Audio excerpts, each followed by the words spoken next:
ನಮಸ್ಕಾರ ವಿದ್ಯಾರ್ಥಿಗಳೇ, ನಮ್ಮ ಚಾನಲ್ಗೆ ಸ್ವಾಗತ. ಈ ವಿಡಿಯೋದಲ್ಲಿ ನಾನು ಪ್ರಥಮ ವರ್ಷದಲ್ಲಿ ಓದುತ್ತಿರುವಂತಹ ಪ್ಯಾರಾಮೆಡಿಕಲ್ ವಿದ್ಯಾರ್ಥಿಗಳಿಗೆ ಅನುಕೂಲವಾಗುವಂತೆ ಒಂದಷ್ಟು ಟಾಪಿಕ್ ಗಳನ್ನ exam point of view explain ಮಾಡ್ತಾ ಇದ್ದೀನಿ.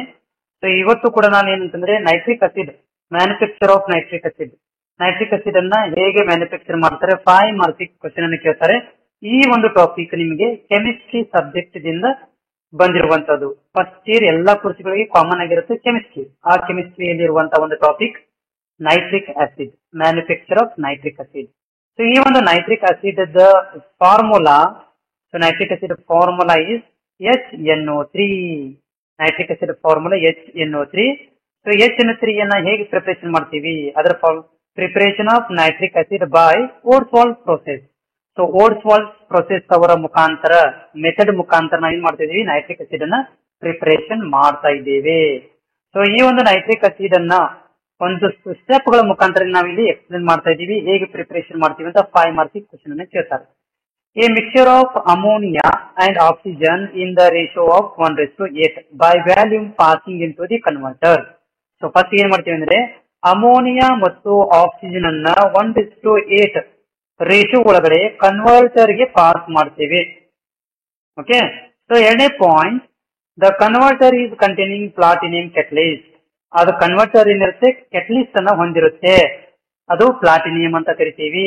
And temperature 800 degree Celsius. ಅದರ ಜೊತೆಗೆ ಆ ಕನ್ವರ್ಟರ್ ಒಳಗಡೆ ಪ್ಲಾಟಿನಿಯಂ ಇರುತ್ತೆ, ಪ್ಲಸ್ ಟೆಂಪರೇಚರ್ ಕೂಡ ಇರುತ್ತೆ 800 degree Celsius. The ammonia oxidise, ಅವಾಗ ಏನಾಗುತ್ತೆ, ammonia oxidise to get nitric oxide. Okay. So ಇದೇನಾಗಬೇಕಂದ್ರೆ ನೈಟ್ರಿಕ್ ಆಕ್ಸೈಡ್ ಆಗಬೇಕು. ಇದೇನಾಗುತ್ತೆ, ನೈಟ್ರಿಕ್ ಆಕ್ಸೈಡ್ ಆಗುತ್ತೆ. ಓಕೆ. ಸೊ ರಿಯಾಕ್ಷನ್ ಬರ್ದಿದ್ದೀವಿ ನೋಡ್ಬೋದು, ammonia, oxygen, platinum, temperature, ammonium ಏನಾಯ್ತಿದೆ, ನೈಟ್ರಿಕ್ ಆಕ್ಸೈಡ್ ಆಗಿ ಕನ್ವರ್ಟ್ ಆಯ್ತು. ಓಕೆನಾ. ಸೊ ಇದು ರಿಯಾಕ್ಷನ್, ಇದು ಏನಾಗಬೇಕು, ನೈಟ್ರಿಕ್ ಆಕ್ಸೈಡ್ ಆಗಬೇಕಿದು. ಸೊ ನೋಡ್ರಿ, ಒಂದ್ಸಲ ಇನ್ನೊಂದ್ಸಲ ರಿಪೀಟ್ ಮಾಡ್ತೀನಿ. I mixture of ammonia and oxygen is mixed. Mixture is passed into the converter. The converter containing platinum catalyst and temperature 800 degrees Celsius. The ammonia converts or oxidized as a nitric oxide. Okay, ಎರಡನೇ reaction ಬರುತ್ತೆ ಇಲ್ಲಿ. ಎರಡನೇ reaction ಎರಡನೇ step ಅಲ್ಲಿ ಏನಾಗುತ್ತೆ ಅಂದ್ರೆ the nitric oxide is passed into the cooling chamber to cool the gases up to 200 degree Celsius. ಅಂದ್ರೆ ಈ ನೈಟ್ರಿಕ್ ಆಕ್ಸೈಡ್ ಅನ್ನ ಕೂಲಿಂಗ್ ಚೇಂಬರ್ ಗೆ ಪಾಸ್ ಮಾಡ್ತೀವಿ. ಅಂದ್ರೆ to cool the temperature 200 degree Celsius. 200 degree Celsius ತನಕ ಅದನ್ನ ಕೂಲ್ ಮಾಡ್ತೀವಿ.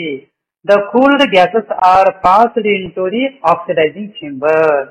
So next ಏನ್ ಮಾಡ್ತೀವಿ, ಕೂಲ್ ಆಗಿರುವಂತಹ ಗ್ಯಾಸ್ ಗಳನ್ನ ಆಕ್ಸಿಡೈಸಿಂಗ್ ಚೇಂಬರ್ ಗೆ ಪಾಸ್ ಮಾಡ್ತೀವಿ. ದ ನೈಟ್ರಿಕ್ ಆಕ್ಸೈಡ್, ಇದು ಆಕ್ಸೈಡ್ ಆಗಬೇಕಿದು. The nitric oxide combines with the oxygen to get nitrogen dioxide. ಅಂದ್ರೆ NO ಇದ್ದಿದ್ದು NO2 ಆಗುತ್ತೆ. ಅಂದ್ರೆ nitric oxide is combines with oxygen to get nitrogen dioxide. ಹೌದಾ. ಸೊ ರಿಯಾಕ್ಷನ್ ಅದನ್ನೇ ತೋರಿಸ್ತಾ ಇದೀವಿ. ಏನಂತಂದ್ರೆ ಇಲ್ಲಿ ಕೂಲ್ ಆಗಿರುವಂತಹ ನೈಟ್ರಿಕ್ ಆಕ್ಸೈಡ್ ಅನ್ನ ಆಕ್ಸಿಡೈಸಿಂಗ್ ಚೇಂಬರ್ ಗೆ ಪಾಸ್ ಮಾಡಿದಾಗ ಆಕ್ಸಿಜನ್ ಏನಾಯ್ತು, ನೈಟ್ರಿಕ್ ಆಕ್ಸೈಡ್ ಜೊತೆಗೆ ರಿಯಾಕ್ಷನ್ ಆಗಿ ನೈಟ್ರೋಜನ್ ಡೈಆಕ್ಸೈಡ್ ಪ್ರಾಡಕ್ಟ್ ಬಂತು. ಸೊ ನೆಕ್ಸ್ಟ್ ಮೂರನೇ ಸ್ಟೆಪ್ ಅಲ್ಲಿ, ಮೂರನೇ ಸ್ಟೆಪ್ ಒಳಗಡೆ nitrogen dioxide is passed into the absorption tower. ಮೂರನೇ ಸ್ಟೆಪ್ ಅಲ್ಲಿ ನಾವೇನ್ ಮಾಡ್ತೀವಿ ಅಂದ್ರೆ ಈ ನೈಟ್ರೋಜನ್ ಡೈಆಕ್ಸೈಡ್ ಅನ್ನ ನಾವೇನ್ ಮಾಡ್ತೀವಿ, ಅಬ್ಸಾರ್ಪ್ಷನ್ ಟವರ್ ಗೆ ಪಾಸ್ ಮಾಡ್ತೀವಿ. The nitrogen and oxygen react with water.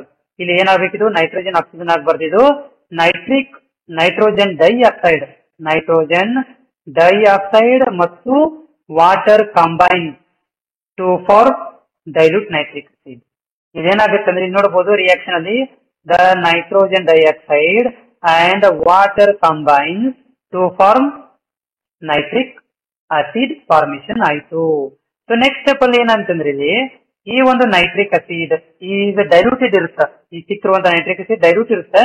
The dilute nitric acid is concentrated by distillation to form 68% of nitric acid. So ಒಂದೇ ಕಾನ್ಸಂಟ್ರೇಷನ್ ಒಳಗಡೆ ನಾವು ಡಿಸ್ಟಿಲೇಷನ್ ಮಾಡ್ತೀವಿ, ಅವಾಗ ನಮ್ಗೆ ಏನಾಯ್ತು, 68% ಆದಂತ ನೈಟ್ರಿಕ್ ಆಸಿಡ್ ಸಿಕ್ತು. ಸೊ ನೆಕ್ಸ್ಟ್ ಸ್ಟೆಪ್ ಅಲ್ಲಿ ಏನಂತಂದ್ರೆ The 60% of nitric acid further concentrated by passing concentrated nitric acid. So ಇದೇನ್ ಮಾಡ್ತೀವಿ ಅಂದ್ರೆ ನಾವು ಕಾನ್ಸಂಟ್ರೇಟೆಡ್ ನೈಟ್ರಿಕ್ ಆಸಿಡ್ ಮೇಲೆ ಈ 68% ಇರುವಂತಹ ನೈಟ್ರಿಕ್ ಆಸಿಡ್ ಅನ್ನು ಪಾಸ್ ಮಾಡಿದಾಗ ನಮಗೆ 98% ಇರುವಂತಹ ನೈಟ್ರಿಕ್ ಆಸಿಡ್ ಸಿಗುತ್ತೆ. So this is how to prepare the nitric acid. ಒಂದಷ್ಟು ಸ್ಪೆಲ್ಲಿಂಗ್ ಮಿಸ್ಟೇಕ್ ಅದಾವ ಇಲ್ಲಿ, ಅದನ್ನ ನೀವು ಕರೆಕ್ಷನ್ ಮಾಡ್ಕೋಬೇಕಾಗುತ್ತೆ. ಸೊ ಯೂಸಸ್ ನೈಟ್ರಿಕ್ ಆಸಿಡ್ ಎಲ್ಲಿ ಯೂಸ್ ಆಗುತ್ತೆ? ಒಂದೇದು it is used in production, ammonium nitrate production ಮಾಡ್ಲಿಕ್ಕೆ ಯೂಸ್ ಮಾಡ್ಕೊಂತೀವಿ. ಅಮೋನಿಯಂ ಸಲ್ಫೇಟ್ ಗಳನ್ನ ಪ್ರೊಡಕ್ಷನ್ ಮಾಡ್ಲಿಕ್ಕೆ ಯೂಸ್ ಮಾಡ್ಕೊಂತೀವಿ. ಆಮೇಲೆ ಪ್ಲಾಸ್ಟಿಕ್, ಡೈಸ್, ಫರ್ಟಿಲೈಸರ್ ಗಳಲ್ಲಿ ಇದನ್ನ ಯೂಸ್ ಮಾಡ್ಕೊಂತೀವಿ. ಮೇಕಿಂಗ್ ಆಫ್ ಎಕ್ಸ್ಪ್ಲೋಸಿವ್ಸ್, ಸ್ಪೆಷಲಿ ಇಲ್ಲ ಅಂತಂದ್ರೆ ಬಾಂಬ್ ಗಳನ್ನ ತಯಾರಿಕೆಯಲ್ಲಿ ಎಕ್ಸ್ಪ್ಲೋಸಿವ್ ಸಚ್ ಎಸ್ TNT ಅಂದ್ರೆ ಬಾಂಬ್ ಅಲ್ಲಿ ಯೂಸ್ ಮಾಡುವಂತ ಒಂದು ಪ್ರಾಡಕ್ಟ್. ಆಮೇಲೆ it is used as a liquid fuel for rocket. So rocket ಗಳಲ್ಲಿ ನಾವು ಲಿಕ್ವಿಡ್ ಫ್ಯೂಲ್ ಆಗಿ ಯೂಸ್ ಮಾಡ್ಕೊಂತೀವಿ, ಆಸ್ ಆಕ್ಸಿಡೈಸರ್ ಆಗಿ ಯೂಸ್ ಮಾಡ್ಕೊಂತೀವಿ. ಆಮೇಲೆ it is used pure form, it is used in the removal of wart ಗಳನ್ನ remove ಮಾಡ್ಲಿಕ್ಕೆ use ಮಾಡ್ಕೊಂತೀವಿ. It is used as a chemical doping agent in ಎಲೆಕ್ಟ್ರೋಕೆಮಿಸ್ಟ್ರಿಯಲ್ಲಿ ಕೆಮಿಕಲ್ ಡೋಪಿಂಗ್ ಗಳಾಗಿ ಯೂಸ್ ಮಾಡ್ಕೊಂತೀವಿ. ಲಾಸ್ಟ್ನೇದು it is used as a laboratory reagent ಆಗಿ ಕೂಡ use ಮಾಡ್ಕೊಂತೀವಿ. ಆಮೇಲೆ ಇನ್ನು ಹೇಳಿದ್ರೆ ಇದನ್ನ ನೈಟ್ರಿಕ್ ಆಸಿಡ್ ಅನ್ನು ಕ್ಲೀನಿಂಗ್ ಏಜೆಂಟ್ ಆಗಿ ಕೂಡ ನಾವು ಯೂಸ್ ಮಾಡ್ಕೊಂತೀವಿ. ಸೊ ಹೋಪ್ ಇದು ನಿಮ್ಗೆ ಅರ್ಥ ಆಗಿದೆ ಅಂತ ಅನ್ಕೊಂಡಿದೀನಿ. ನಮ್ಮ ಚಾನಲ್ ಹೊಸಬರಾಗಿದ್ರೆ ಚಾನಲ್ ಸಬ್ಸ್ಕ್ರೈಬ್ ಮಾಡ್ಕೊಡ್ರಿ. Thank you.